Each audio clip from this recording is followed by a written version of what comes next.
మన రక్షకుడైన యేసుక్రీస్తు నామమున మీకందరికీ శుభాభివందనాలు. ఈ రోజున మీరు యూట్యూబ్ చూస్తున్న వారికందరికీ తిరిగి ప్రభు పేరట ఆహ్వానిస్తూ ఉన్నాను. ఈ రోజున మన ముఖ్య ధ్యానాంశము ప్రభువు నమ్మదగినవాడు. ప్రియమైనటువంటి దేవుని బిడ్డలారా, నేను వాక్యాన్ని చెప్తూ ఉంటే మీరు జాగ్రత్తగా విని రాసుకోవాలని కోరుతున్నాను. తిరిగి మీరు బైబిళ్ళు తెరుచుకొని చదువుకోండి, ధ్యానించండి. మొట్టమొదటిగా 1 యోహాను 1వ అధ్యాయం 9వ వచనం. 1 John 1st chapter 9th verse. మన పాపములను మనము ఒప్పుకొనిన ఎడల ఆయన నమ్మదగిన వాడును నీతిమంతుడును గనుక ఆయన మన పాపములను క్షమించి సమస్త దుర్నీతి నుండి మనలను పవిత్రులుగా చేయును. But if we confess our sins to God, He will keep His promise and do what is right. He will forgive us our sins and purify us from all our wrongdoing. మనము మన పాపములను ఎప్పుడైతే ఒప్పుకుంటామో దేవుని సన్నిధిలో ఆయన నమ్మదగినవాడు కనుక మన సమస్త దుర్నీతి నుండి మనలను పవిత్రపరుస్తాడు, అనగా నీతిమంతులుగా చేస్తాడు. మన పాపాలు వెళ్ళిపోతే మనం నీతిమంతులంగా అవుతాం. కాబట్టి దేవునికి స్తోత్రం. దేవుని బిడ్డలారా, మన పాపములను మనము ఎప్పుడైతే ఒప్పుకుంటామో ఆయన నమ్మదగిన వాడు గనుక మనల్ని ఆయన క్షమిస్తాడు అని బైబిల్లో వ్రాయబడ్డది. కాబట్టి ఈ ప్రపంచంలో మనల్ని క్షమించే దేవుడు ఎవరూ లేరు, కేవలము యేసుక్రీస్తు ప్రభుల వారు తప్ప. కాబట్టి ఆయన దగ్గర మనకు క్షమాపణ దొరుకుతుంది. ఆయన తన రక్తంతో మన పాపములను క్షమిస్తాడు, కడిగి వేస్తాడు, పవిత్రులుగా చేస్తాడు. కాబట్టి ఈ రోజున నీవు నీ నోటి ద్వారా పాపాలను ఒప్పుకోవాలని బైబిల్ గ్రంథం బోధిస్తూ ఉంది. కాబట్టి నీవు ఇన్ని సంవత్సరాలయ్యి నీవు ఎదిగావేమో, ఈ లోకంలో సంచరిస్తున్నావేమో, ఈ రోజున ప్రభువు నమ్మదగిన వాడు గనక ఆయన నీ సమస్త దుర్నీతి నుండి ఆయన నిన్ను పవిత్రపరచాలని ఆశపడుతున్నాడు. కాబట్టి నీవు ఈ మాటలు విని నీ హృదయాన్ని ప్రభువుకు సమర్పించాలని ప్రభు పేరట మనవి చేయించు ఉన్నాను. అనగా మొట్టమొదటిది క్షమించుటలో నమ్మదగిన వాడు. రెండవది హెబ్రీయులకు రాసిన పత్రిక 2వ అధ్యాయం 17వ వచనం. Hebrews 2nd chapter 17th verse.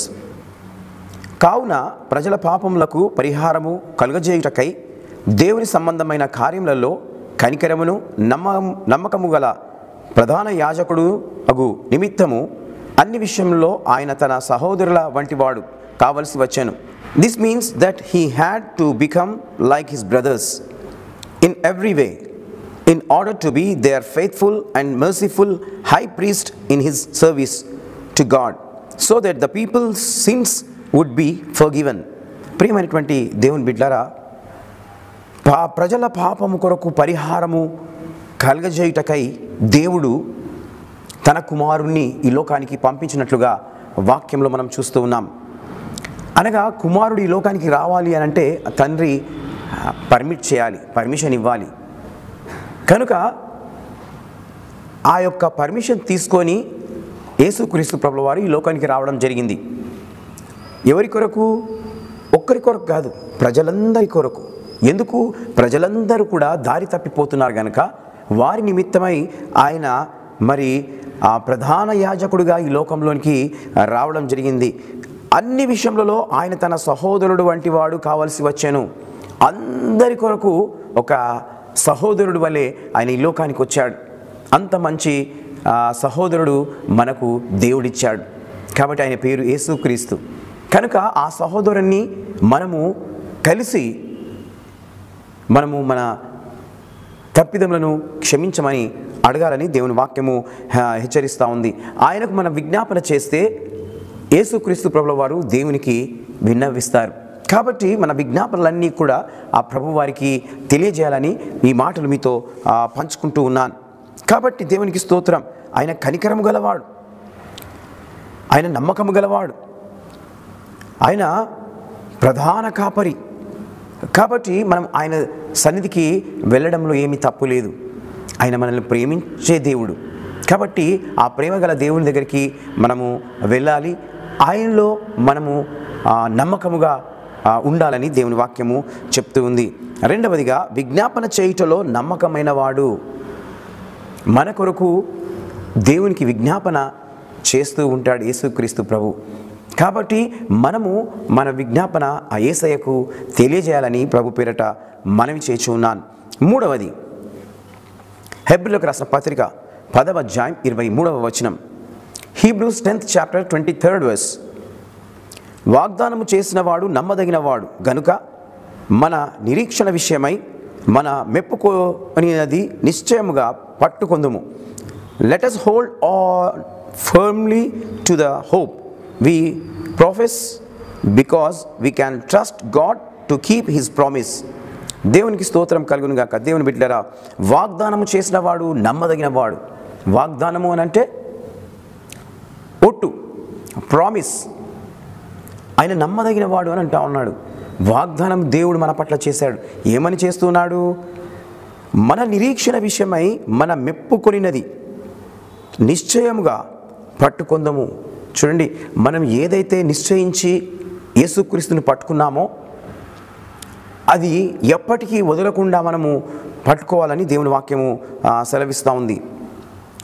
మనము మన ప్రాణం పోయేంత వరకు క్రీస్తును పట్టుకోవాలి. ఎందుకు అని అంటే ఈ లోకంలో ఎవ్వరు నమ్మకమైన వారు లేరు, దేవుడు తప్ప. ఆ దేవుడు నమ్మకమైన వాడు. మన ఎడల ఆయన జాలి, కనికరము, దయ చూయించేవాడు. ఈ లోకంలో మనుషులు వాగ్దానాలు చేస్తారు, కానీ ఆ వాగ్దానాల ప్రకారము వారు ఎప్పటికీ నిలబడరు. కనుక ప్రియమైనటువంటి దేవుని బిడ్డారా, మన యేసయ్య అలాంటి వాడు కాడు. ఆయన వాగ్దానం చేస్తే దాన్ని నెరవేర్చేవాడు. ఏదైతే బైబిల్లో వాగ్దానాలు ఉన్నాయో అవన్నీ కూడా నెరవేరుతూ ఉన్నాయి. దేవునికి స్తోత్రం. డిసెంబర్ 31st రోజున చాలామంది దేవుడిచ్చే వాగ్దానాలు తీసుకుంటూ ఉంటారు. ఆ విధంగా వాగ్దానాలు తీసుకొని ఆ రోజు మట్టుకే చదువుకొని బైబిల్లో పెట్టేస్తారు. తిరిగి ఆ వాగ్దానాలను ధ్యానించరు. కానీ ఆ వాగ్దానాలు మీ పట్ల నెరవేరాలి అని అంటే ఆ వాగ్దానాన్ని అప్పుడప్పుడు తీసి చదువుకుంటూ ఉండాలి. ఆ వాగ్దానపు ప్రకారము దేవుడు నీ జీవితంలో ఆ వాగ్దానాన్ని నెరవేరుస్తూ ఉంటాడు. అనగా ప్రభువు నమ్మదగిన వాడు కనుక ఆ వాగ్దానము నెరవేరుస్తూ ఉన్నాడు. కాబట్టి నీవు ఆయనను నమ్ముకోవాలని ఈ మాటలు తెలియజేస్తున్నాను. వాగ్దానం చేసి నెరవేర్చటలో నమ్మదగిన వాడు. మూడవది. నాలుగవది, 1 కొరింథీయులకు రాసిన పత్రిక 1వ అధ్యాయం 9వ వచనం. 1 Corinthians 1st chapter 9th verse. మన ప్రభు అయిన యేసుక్రీస్తు అను తన కుమారుని సహవాసమునకు మిమ్మును పిలిచిన దేవుడు నమ్మదగిన వాడు. God is to be trusted. The God who called you have fellowship with his son Jesus Christ our Lord. దేవునికి స్తోత్రం. దేవుడు ఇక్కడ పిలుస్తూ ఉన్నాడు. మన ప్రభు అయిన యేసుక్రీస్తు అని తన కుమారుని సహవాసమునకు మిమ్మును పిలిచిన దేవుడు నమ్మదగిన వాడు. మిమ్మును పిలిచిన దేవుడు నమ్మదగిన వాడు అనగా నీ పేరు పెట్టి ఆయన పిలుస్తూ ఉన్నాడు. కాబట్టి ఆ పేరుకు తగ్గట్టుగా నీవు ప్రభువుని చూస్తూ ముందుకు నడవాలి. నీ పేరు పెట్టి నిన్ను పిలిచిన దేవుడు నమ్మదగినవాడు. నీ పేరు పెట్టి నిన్ను పిలిచిన దేవుడు నమ్మదగినవాడు. నీ తలపైకెత్తును, నిన్ను బండపై నిలుపును. నీ తలపైకెత్తును, నిన్ను బండపై నిలుపును.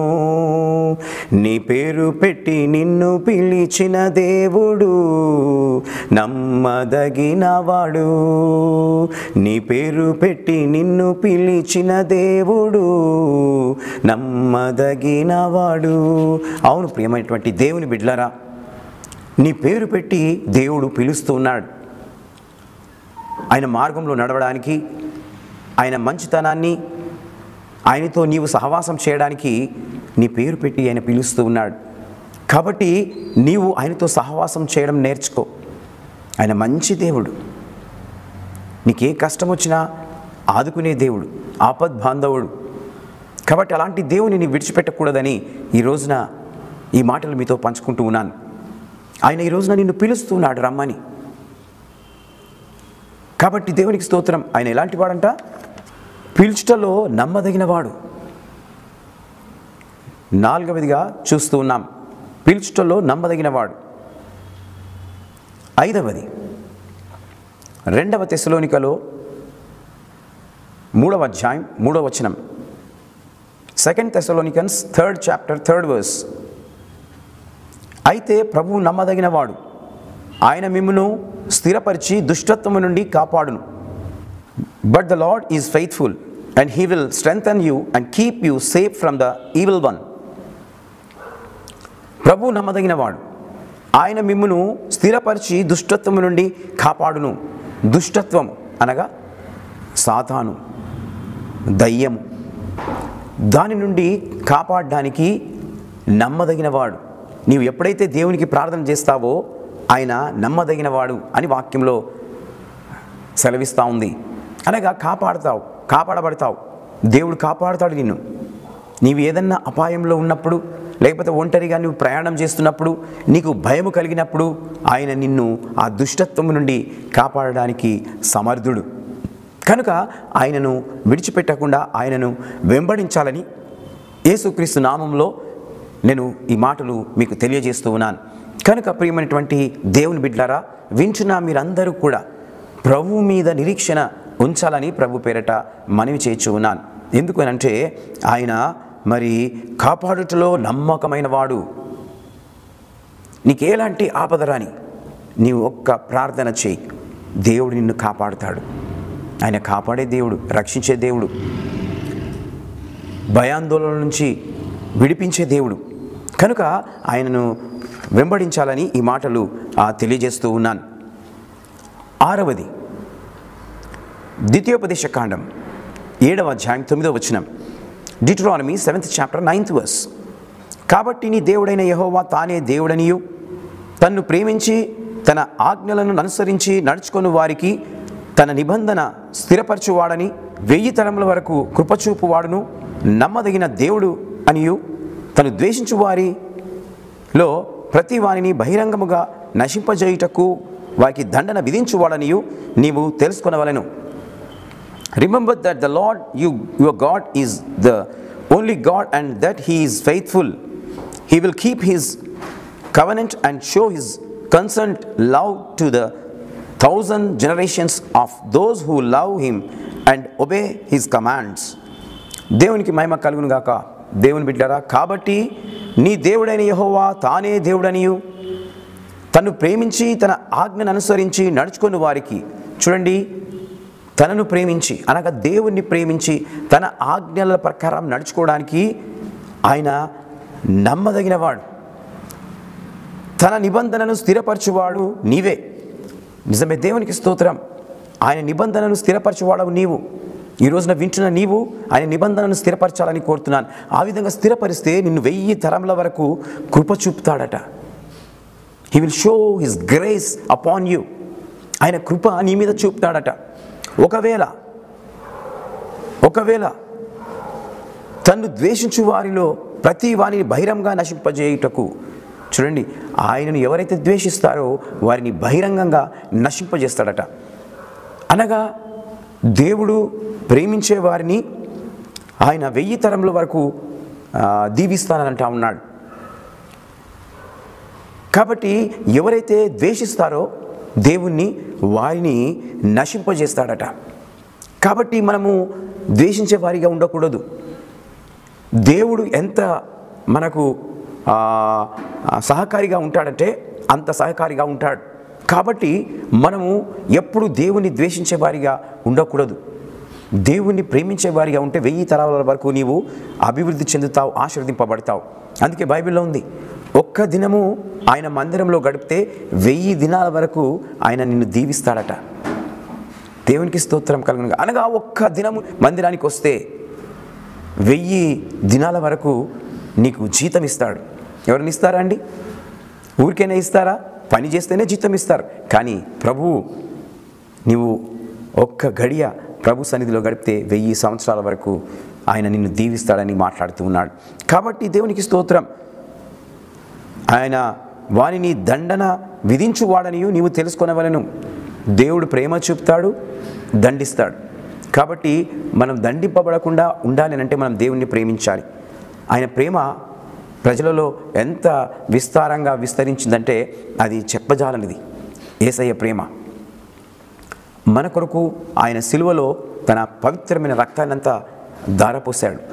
కనుక ప్రియమైనటువంటి దేవుని బిడ్డారా, దేవుని ప్రేమ అలాంటిది. అలాంటి ప్రేమను నీవు ఎప్పుడు మర్చిపోకూడదని ఈ మాటలు మీకు తెలియజేస్తూ ఉన్నాను. నిబంధన చేసి కృపచూపుటలో నమ్మదగినవాడు. నిబంధన అంటే ప్రామిస్.